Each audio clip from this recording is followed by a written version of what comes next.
அவருடைய கூட்டத்திலே நெரிசலில் சிக்கி இப்பொழுது வரை 40 பேர் இறந்திருக்கின்றார்கள்.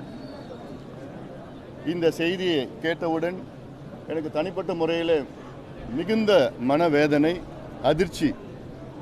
இன்னும் அதிலிருந்து நான் மீளவில்லை.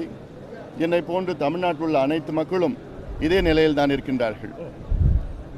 இந்த சம்பவம் தவிர்த்திருக்கலாம். இன்னும் காவல்துறை சரியான நடவடிக்கை எடுத்திருக்கலாம், திட்டமிட்டிருக்கலாம்.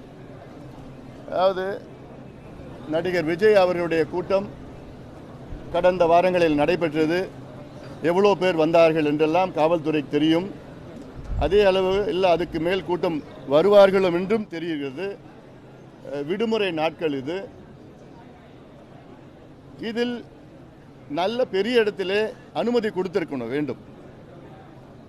இன்னும் சொல்ல போனால் ஒரு மைதானத்திலே அனுமதி கொடுத்திருக்கலாம். ஒரு குறுகிய தெருவிலே அனுமதி கொடுத்து ஆயிரக்கணக்கான மக்கள் அங்கே நெரிசலில் தவிர்த்து, அது மட்டுமல்ல அரசியல் கட்சிகளும் பொறுப்புடன் நடந்து கொள்ள வேண்டும்.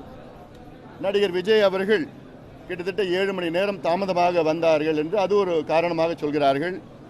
அரசியல் கட்சிகள் இது போன்ற கூட்டங்கள் நடத்தினால் அவருடைய தொண்டர்களுக்கு குடிநீர், உணவு, நிழல் இது போன்ற திட்டமிட வேண்டும். இது போன்றதெல்லாம் திட்டமிட வேண்டும். ஆக பொறுப்புடன் நடந்து கொள்ள வேண்டும். அது மட்டுமல்ல, பொதுமக்களும் பொறுப்புடன் நடந்து கொள்ள வேண்டும். இது போன்ற கூட்டங்களுக்கு குழந்தைகளை அழைத்து வரக்கூடாது, பெண்களை அழைத்து வரக்கூடாது. இந்த கூட்டத்தில் இருக்கைகள் கிடையாது, சேர் கிடையாது. ஏதோ அங்கே கும்பலாக நின்றுட்டு கேட்டுட்டு போகிற கூட்டம் இது, அவ்வளோதான். அங்கே போய் குழந்தைகளையும் பெண்களையும் கூட்டிகிட்டு வந்தால் அந்த நெரிசல் இருக்கும். இதெல்லாம் தவிர்த்து இருக்க வேண்டும். இது போன்ற வரும் காலத்தில் திட்டமிட வேண்டும். காவல்துறையும் பெரிய இடத்துல அனுமதி கொடுக்கணும். ஒரு நெருக்கடியான சூழலில் உருவாக்கக்கூடாது. இன்னொன்று ஒரு வதந்தியாக இருக்கணும்னு நான் நினைக்கிறேன். அதாவது மின்தடை ஏற்பட்டது என்று சொன்னார்கள். இதெல்லாம் வருகின்ற செய்திகள். இதில் ஒரு தனிநபர், ஒரு கமிஷன் ஒன்று அறிவித்திருக்கின்றார்கள். அந்த தனிநபர் கமிஷன் அவர்கள் உடனடியாக விசாரணை நடத்தி இதற்கு பிறகு சம்பவங்கள், இது போன்ற சம்பவங்கள் நடைபெறக்கூடாது. அதில் மிக தெளிவாக காவல்துறை இருக்க வேண்டும். அதற்கு காவல்துறை இன்டெலிஜென்ஸ் இது நிச்சயமாக அவர்கள் இதுக்கு பொறுப்பேற்க வேண்டும், அதிகமாக பொறுப்பேற்க வேண்டும்.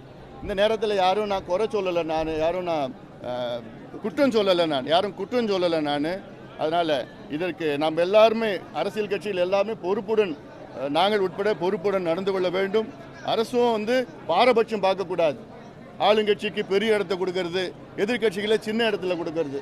இப்போ நான் நேற்று முந்தினோம் நான் திருச்சியில் ஒரு நடைப்பயணம் கூட்டம் நடைபெற்றது.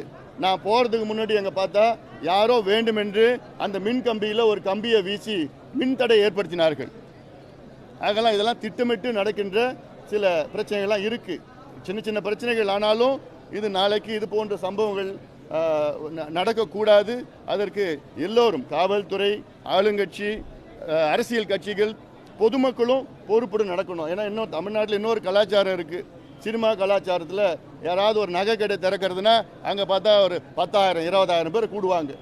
அது யார் வந்தாலும் சரி, சீரியல் நடிகர்கள் வந்தாலும் சரி, யார் வந்தாலும் சரி, ஒரு கூட்டம் கூடுவாங்க. இந்த கலாச்சாரம் இருக்குது. அதனால் இதெல்லாம் கொஞ்சம் சிந்திக்க வேண்டும். இன்னும் எவ்வளோ வேலைகள் இருக்குது. இதெல்லாம் உள்ள வேதனையாக இருக்குது. அவங்கெல்லாம் பார்க்குறப்போ படுத்துட்டு இருக்காங்க, அடிபட்டு இருக்காங்க. ஒரு அம்மா ஒரு அன்கான்ஷியஸாக இருக்கிறாங்க. இதெல்லாம் ரொம்ப வேதனையாக இருக்குது. நிச்சயமாக இதை போன்ற சம்பவங்கள், நிகழ்ச்சிகள்லாம், இது ஒரு நிகழ்ச்சியில் இது போன்ற துயரங்கள் எல்லாம் வரும் காலத்தில் ஒன்று கூட நடக்கக்கூடாது. அதற்கு அனைவரும், கட்சிகள், அரசியல் கட்சிகள், காவல்துறை, அரசு, பொதுமக்களும் விழிப்பாக இருக்க வேண்டும். நன்றி. பிளே ஸ்டோர் மற்றும் ஆப் ஸ்டோரில் இருந்து பாலிமர் செயலியை QR கோடு மூலம் பதிவிறக்கம் செய்யுங்கள். செய்திகளை உடனுக்குடன் பெறுங்கள்.